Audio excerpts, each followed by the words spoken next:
자, 허투 양성 전이성 유방암 희망 있다. 파트 2 떠오르는 신약.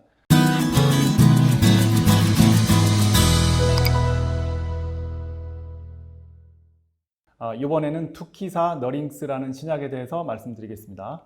투키사의 작용 원리에 대해서 말씀드리겠습니다. 아까 앞에서 말씀드린 여러 가지 허투 표적 치료제의 작용 기전을 나타내는 그림입니다. 여기 이제 투키사가 있는데요. 이 투키사는 아까 여기에 그 타이 커브가 있었던 자리인데요. 이러한 이제 허투를 기점으로 하는 암 성장 시그널들이 이렇게 세포 안으로 그리고 핵 안으로 전달되는 과정에서 어느 부위를 차단하느냐라는 이제 여러 가지 약제들의 기전 중에서 이 투키사는요, 세포막 안쪽에 있는 이 꼭지 부분 타이로신 키나제를 억제하는 약이고요. 그리고 이 약제의 특징은 고도의 선택적인 허투 억제제이다. 아까 이제 허투가 있고 그 패밀리가 1, 3, 4가 있는데 이 중에서 허투를 선택적으로 억제한다라는 뜻입니다.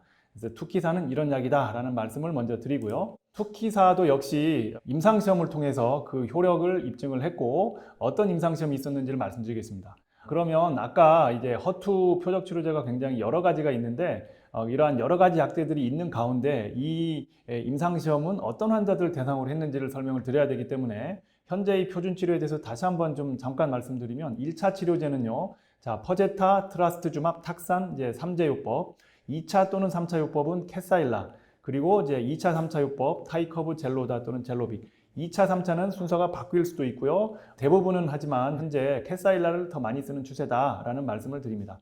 자, 그러면 이 투키사 임상시험, 허투 클라임이라고 하는 이제 이상 임상시험은 어떤 환자를 대상으로 했느냐 하면 허투 양성인 전이성 유방암 환자, 이전에 2가지 이상의 허투 표적 치료제를 투여한 환자, 즉 트라스트주맙, 퍼투주맙, 캐사일라를 투여한 환자를 대상으로 했고요. 뇌전이가 있어도 이 임상시험에 등록이 가능했습니다. 이게 굉장히 중요한 내용인데요. 예전에는 허투 표적 치료제 임상을 할 때 뇌전이가 있으면 다 제외를 시켰습니다. 왜냐하면 뇌전이가 있으면 환자들의 어떤 상태가 갑자기 악화가 될 수가 있기 때문에 이게 어떤 약제에 의해서 뭔가 상황이 안 좋아지는 건지 원래 환자가 안 좋아지고 있는 상황인지를 구분을 할 수가 없었어요. 그래서 뇌전이 있는 환자는 무조건 제외. 이렇게 해서 뇌전이 환자들이 그 신약의 혜택을 못 받았었는데 이 임상시험은 굉장히 과감하게도 뇌전이가 있는 환자를 포함을 했었습니다. 뭔가 자신감이 있었겠죠? 그래서 이제 그 결과를 보도록 하겠습니다. 또 한 가지 이제 첨언을 드리자면 허투 양성 유방암 환자는 특이하게도 뇌전이가 굉장히 많이 발생합니다. 굉장히 안타깝지만 이 허투 양성 유방암 세포들이 뇌로 잘 간다라는 게 하나의 특징이 되겠습니다. 이거를 이제 무작위 배정을 해서 2대1로 배정을 하는데요. 투키사라고 하는 신약을 여기다가 추가를 했는데 트라스트주맙과 젤로다를 표준 치료를 하는 군에다가 투키사를 하나 더 얹은 겁니다. 그리고 이제 이 밑에는 이제 표준 치료제가 되겠습니다. 자, 조금 복잡한 그림이긴 한데 제가 설명해 드리겠습니다. 무진행 생존 기간이라는 얘기는요, 어떤 이제 항암제를 새로 개발함에 있어서 그 항암제의 효력을 평가하는 하나의 이제 기준이 되겠습니다. 무진행 생존 기간, 얼마나 오랫동안 진행하는 것을 막는 효과가 있느냐라는 이제 그런 뜻이고요. 이게 이 임상시험의 1차 목적이 되는 것이고, 뇌전이가 있든 없든 모든 환자를 포함해서 했더니 투키사를 포함한 트리트먼트 군은 중앙값이 7.8개월, 표준 치료군은 5.6개월로 한 2개월 이상 증가되는 것이었고요. 이게 뭐 별게 아닌 것처럼 혹시라도 느껴질 수도 있겠지만 사실은 다시 한번 말씀드리지만 이 환자분들은 여러 가지 항암제들을 이미 다 투약을 한 상태였기 때문에 다른 약제들에 잘 반응을 하지 않는 환자들입니다. 근데 이제 이런 환자들에서 어떤 새로운 약을 써서 생존 기간을 그만큼 연장시켰다는 얘기는 굉장히 약효가 있을 가능성이 있겠다라는 말씀을 드리고자 합니다.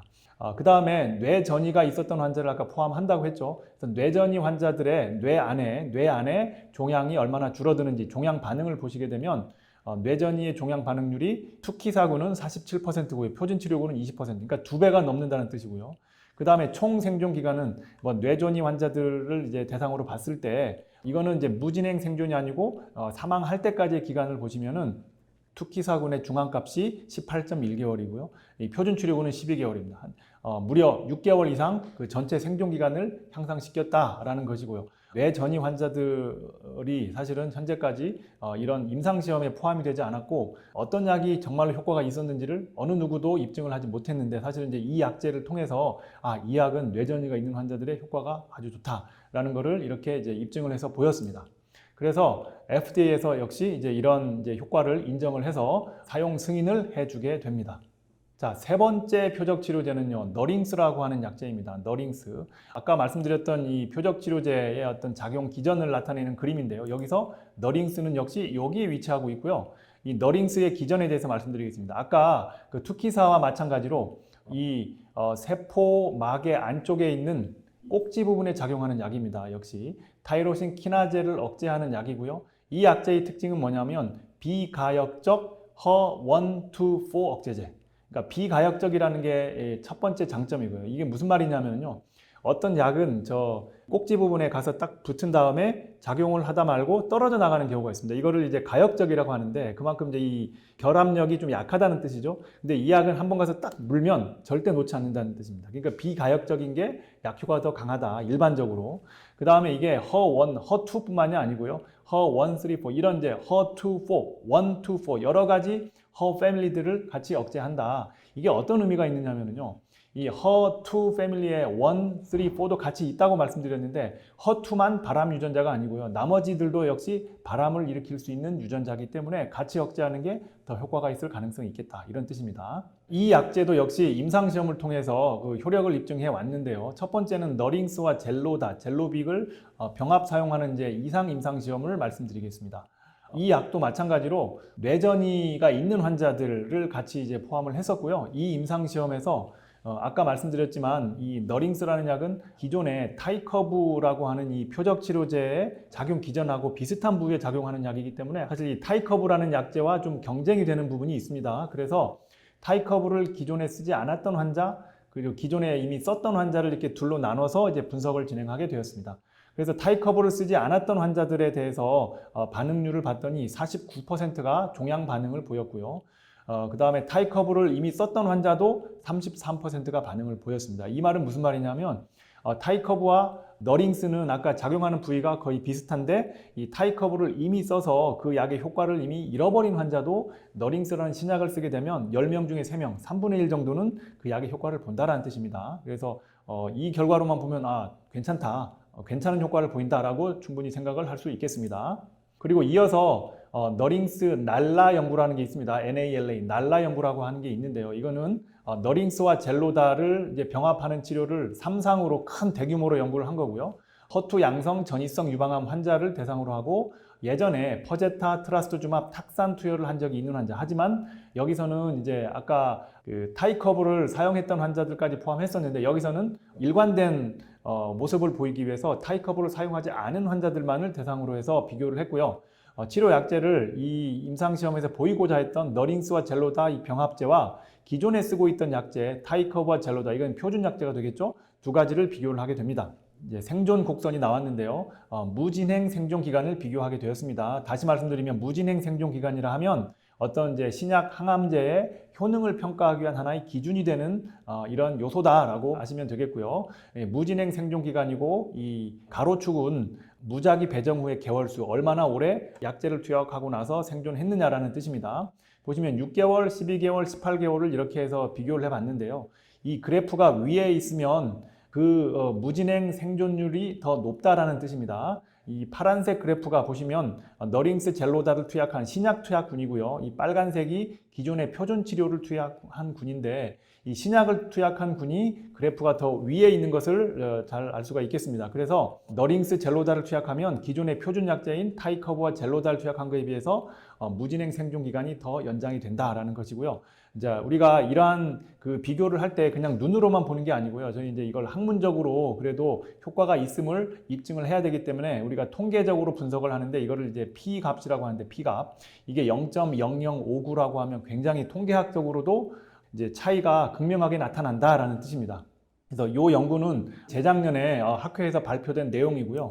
이제 이러한 연구를 바탕으로 해서 역시 이 너링스도 FDA에서 사용 승인을 받게 되었습니다.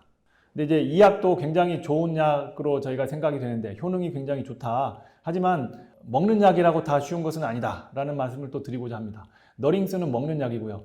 제 환자분들 중에 보면 이제 주사약하고 이제 먹는 약이 있으면 먹는 약으로 해주세요. 이렇게 먹는 약이 더 편하다라고 생각을 해서 꼭 먹는 약을 고집하시는 분들이 있습니다. 물론 그 치료를 할 수 있는 상황에서 먹는 약과 주사약이 둘 다 선택의 여지가 있다고 하면 뭐 그분의 선택 원하는 대로 해드릴 수 있지만 사실은 꼭 그렇게 되는 건 아니고요. 어떤 경우에는 주사약만 써야 되는 세팅이 있을 수 있고 어떤 경우에는 또 먹는 약이 또 잘 되는 세팅이 있을 수도 있기 때문에 사실 그걸로 결정하기는 쉽지는 않고요. 그리고 또 한 가지 오해는 먹는 약이면 다 편한 약이다라는 또 오해를 하시기가 쉬운데 이 너링스라는 약은 그렇게 편한 약은 아닙니다.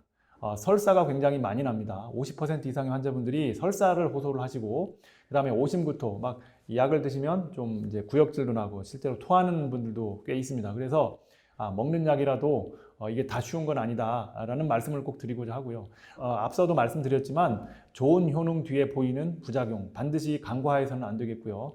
부작용에 대해서도 잘 알고 있어야 되겠습니다. 제가 예전에 그 영상에서 전이암은 말기암이 아니다. 그리고 말기암도 희망이 있다라는 이제 메시지를 드린 적이 있습니다. 제가 오늘 허투 양성 전이성 유방암 환자를 예를 들어서 다시 한번 메시지를 드리고 싶은데요. 이러한 이제 허투 양성 전이성 유방암 환자들은 제가 말씀드린 어떤 표준 약제들 즉 뭐 트라스트주맙, 퍼제타, 뭐 캐사일라, 타이커브 이러한 이제 표준 약제들을 투약하면서 잘 버티고 계시면 제가 오늘 강의해드린 이러한 신약들이 아마 조만간에 개발이 되고 그 약제들의 혜택을 받을 날이 아마 금방 오게 될 것이다 라는 희망을 가지셔도 된다는 말씀입니다. 그래서 오늘 제가 허투 양성 유방암의 신약에 대해서 조만간에 여러분들이 사용할 가능성이 있는 약들을 한번 소개를 해드렸습니다. 그래서 전이성 유방암 환자분들 그리고 모든 전이암 환자분들 다 힘내시기 바랍니다. 화이팅!